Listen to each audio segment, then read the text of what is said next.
Depois de Lula dizer que o plano do PCC para matar autoridades era armação do senador Sérgio Moro, o vice-presidente Geraldo Alckmin foi por outro caminho e subiu o tom contra a facção criminosa.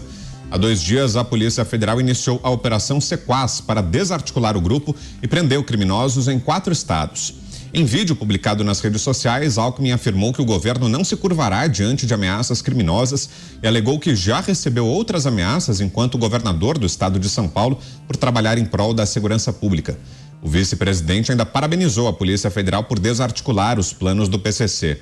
Já o Sindicato dos Policiais Federais contrariou a possibilidade de armação levantada por Lula e afirmou que a instituição hoje é respeitada pela sociedade e pelas autoridades justamente por ser uma polícia de Estado.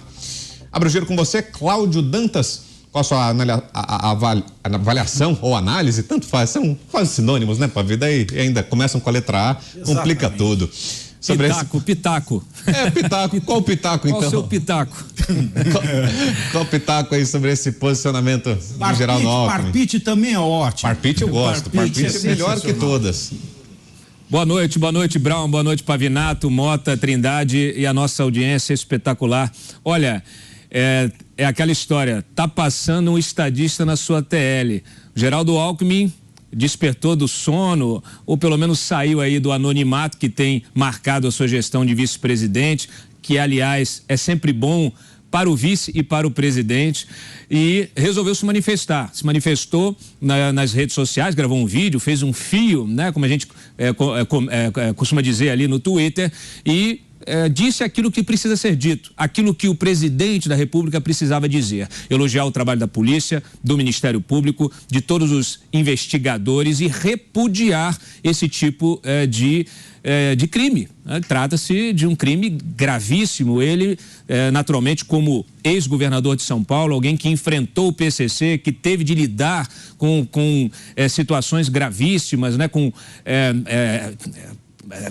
estratégias de paralisação da cidade, de incêndio em ônibus, enfim, e até de rebeliões em presídios. Ele tem experiência, sabe do que está falando e falou muito bem, né? Então, o Geraldo Alckmin ocupou o papel que deveria ser do presidente da República, e isso tende a provocar um certo abalo interno aqui em Brasília, nos bastidores. Todo mundo já ficou de orelha em pé, porque o Alckmin, ao mostrar a sua postura de estadista, de presidente da República, ele mostra que está preparado para estar na posição que ocupa, coisa que difere do seu colega de chapa, que está aí comandando o Brasil como se tivesse, sei lá, sentado numa mesa de bar.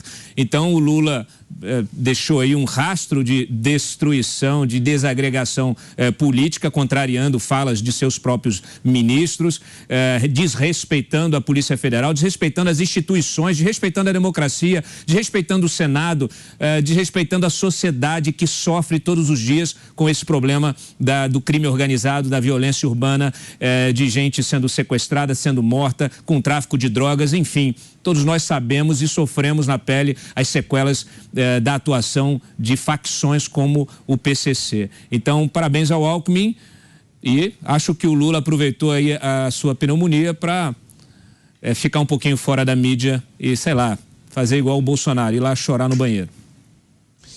E você, Roberto Mota, também aprova o posicionamento do vice-presidente, Mota? Boa noite. Boa noite, Brown. Boa noite, meus distintos colegas de bancada. Boa noite, nossa querida e fiel audiência. É uma gota de bom senso em meio ao oceano de barbaridades que a gente tem ouvido nos últimos dias. Parece até um campeonato para ver quem dispara o maior absurdo. Cada dia o cidadão brasileiro para, escuta e pensa: será que eu estou ouvindo isso mesmo?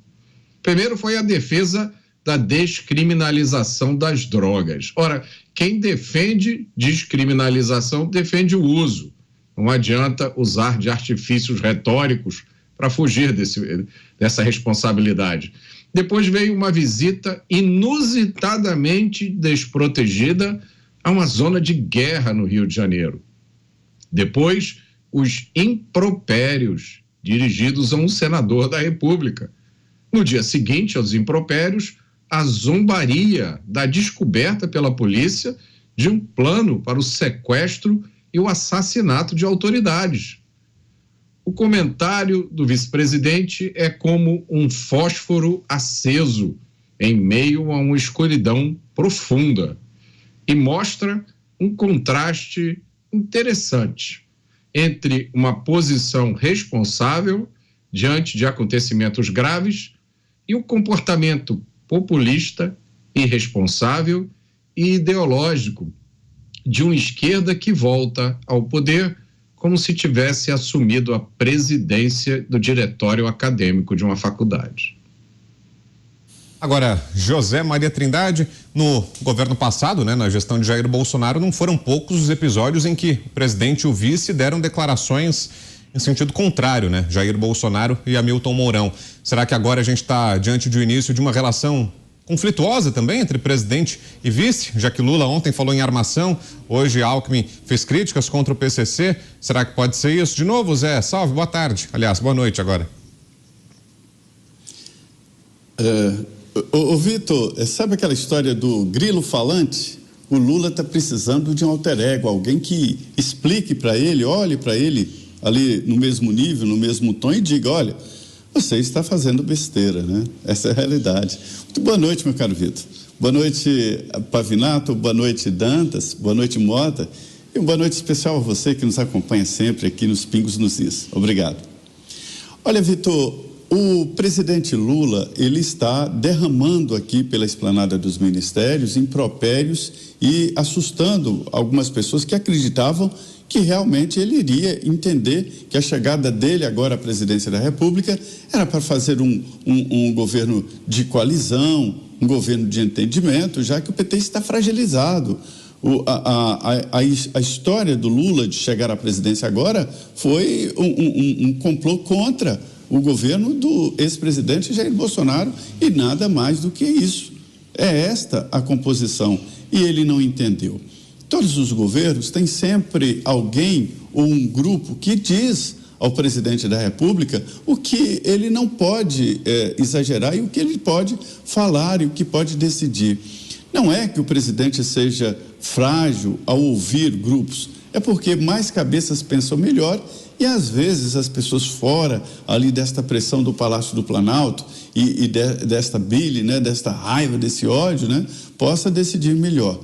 Lula escandalizou quando disse que o Moro poderia ter armado. Isso porque atacou a Polícia Federal, que fez um trabalho, prendeu 11. Como armação de 11? Quer dizer, 11 pessoas foram presas por armação, 20 pedidos de busca e apreensão aprovados pelo juiz. Quer dizer, não tem a menor chance disso ser armação. Então, ele deveria, em primeiro lugar, o Lula, ter ou emitido nota ou ligado para Sérgio Moro.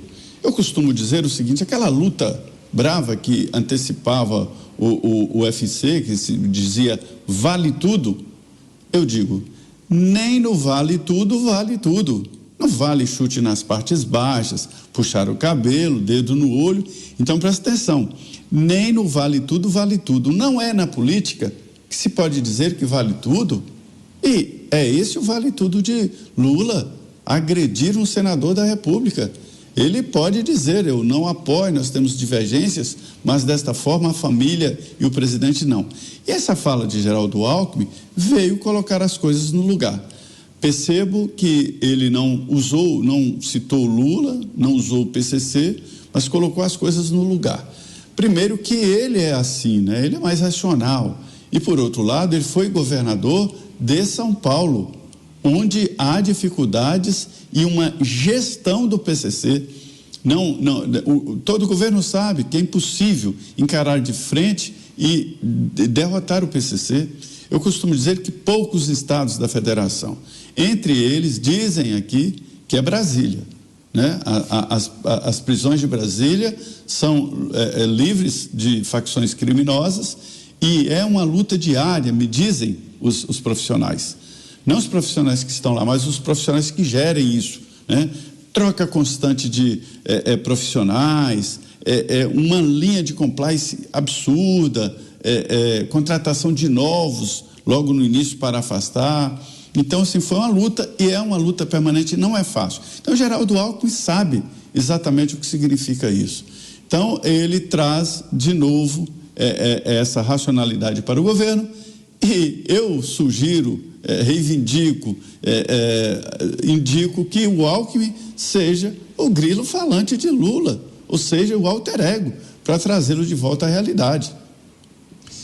Tiago Pavinato. Eu tenho as minhas observações aqui, mas eu tenho que fazer uns comentários no comentário do meu querido Trindade, boa noite, Dantas, boa noite, Mota, Vitor, nossa audiência. O Zé falava de grilo falante, né? Eu acho que Lula não tem mais grilo falante. O máximo que ele deve ter, me perdoem a frase, eu não vou conseguir segurar para mim, é um grilo falante que não deve dar muita opinião boa. Quanto assessor, Zé, para dizer que isso é errado, eu sinto lhe dizer, mas eles estão com corte de pessoal em Brasília, viu? Eles estão com pouco empregado lá, então não deve ter assessor, porque teve uma redução de pessoal, né? E quando eu vejo Lula falando de armação, eu lembro daquela série de sucesso dos anos de 1980, né? Que tinha o Juba e o Lula, mas agora não tem o Juba, só tem o Lula em armação ilimitada. Quem tem mais idade vai lembrar disso aí. Bom, esta fala do Alckmin, né, mostra que ele está de um lado que o presidente não está, que é o lado da razão. E que do lado do presidente, de Alckmin, só sobrou álcool em mim, porque para falar uma enormidade dessa, só alcoolizado ou num estado alterado de consciência. Eu queria mesmo que o Alckmin fizesse o enfrentamento do titular. Afinal de contas, ele não pode ser mandado embora como vice-presidente. Ele pode ser mandado embora como o ministro, né, do desenvolvimento. Mas é uma diferença pouca de salário, são R$2.000. Mas não fez. Soube que Lula, ele teve uma pneumonia. Estimo melhoras, mas eu queria ver a cara da enfermeira que cuidava do Lula, né? Depois do discurso e das vaias de ontem. Afinal de contas, ou pode ser também que a enfermeira que cuidou do Lula foi a mulher do Rui Costa, que ganha R$41 mil no Tribunal de Contas do Estado dela. Enfim, quanto à armação, esse absurdo que Lula soltou.